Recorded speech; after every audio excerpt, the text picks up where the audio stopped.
Subscribe to my channel and also press this bell icon so you can get latest video notifications. And this is absolutely free.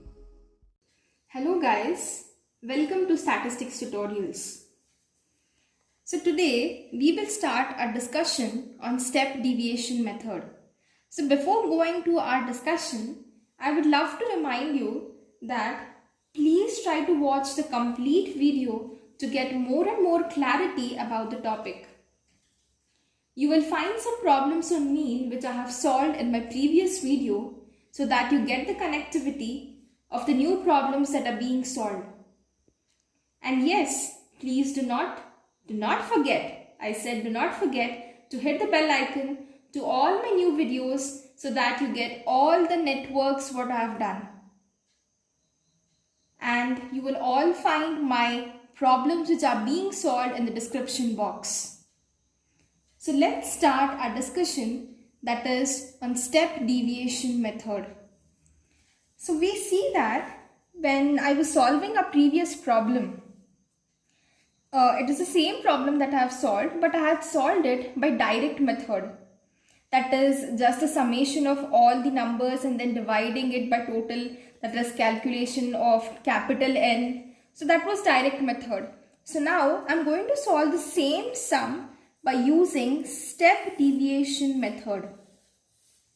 And step deviation method is given by the formula mean, that is x bar is equal to a plus summation of fx divided by capital N into c. So this is the formula of step deviation method. So let's start solving. So as you know that I'm going to solve the same problem by step deviation method.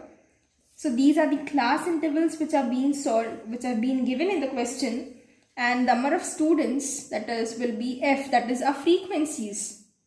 So I guess you guys remember that I had told you that is x, we need to calculate x, that is the middlemost value of the lower class limit and the upper class limit. And I had told you how to do that. That is x is equal to lower class limit, that is 10, plus upper class limit, that is 25, divided by 2. And you get 17.5. So these are the x values that we need to find over here.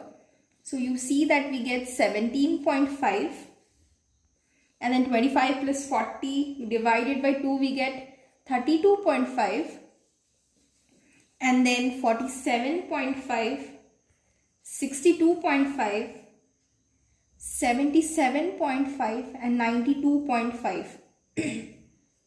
I've just added the lower class limit plus upper class limit and I've divided by 2. So you get the x values.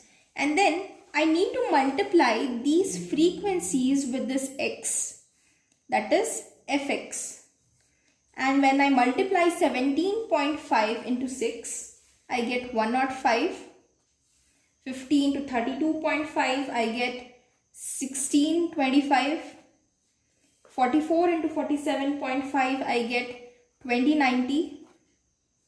And then 1625 again, 232.5, 92.5. So I have just multiplied the frequencies into the values of x. So I guess you remember guys, I had told you one more thing. That is n value we need to calculate by adding all these, that is summation of frequencies. So n we get 130 when I add all these. And then I need to find the summation of fx as well. So when I add all these, I get 5770.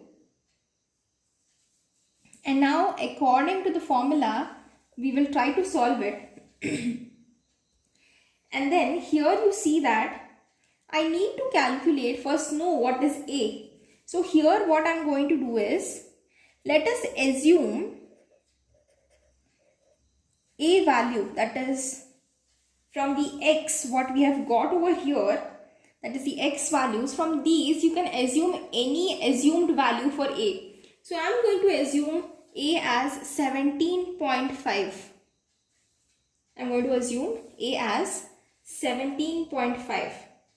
So what I'm going to do over here is, I'm going to calculate u. U is nothing but, as I've mentioned here, that is x minus a divided by c. U is nothing but x minus a divided by c.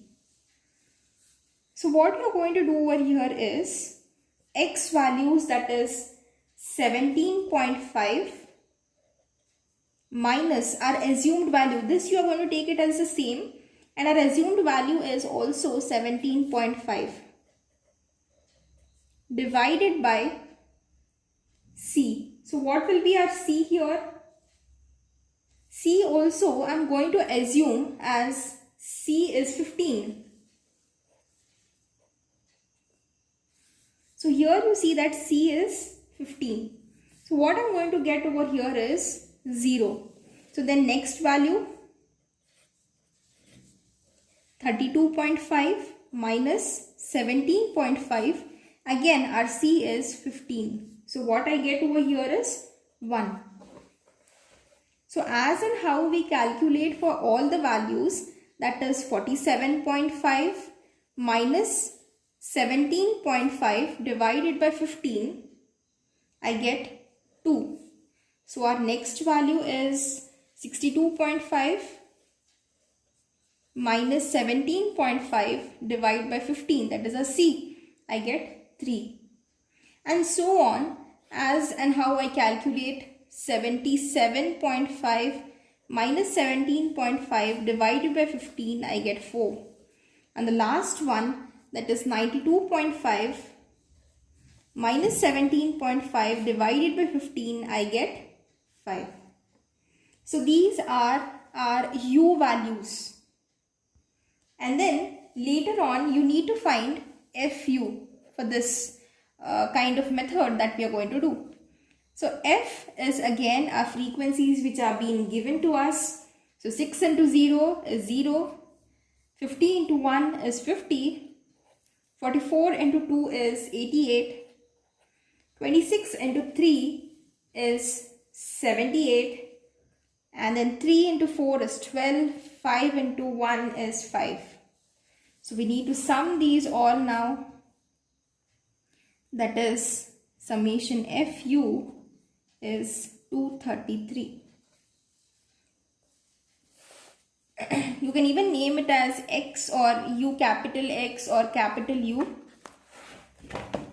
So our next part would be just substituting all these into the formula that has been given here. That is a plus summation of fx divided by n into c. So here we see that our a is, as I have assumed a as 17.5. So we need to just substitute over here. I have mentioned fx, or you can mention over here, as I have taken it as u, you can mention as fu. So fu is 233, and a capital N, that is the summation of all the frequencies, is 130 into c, that I have assumed is 15.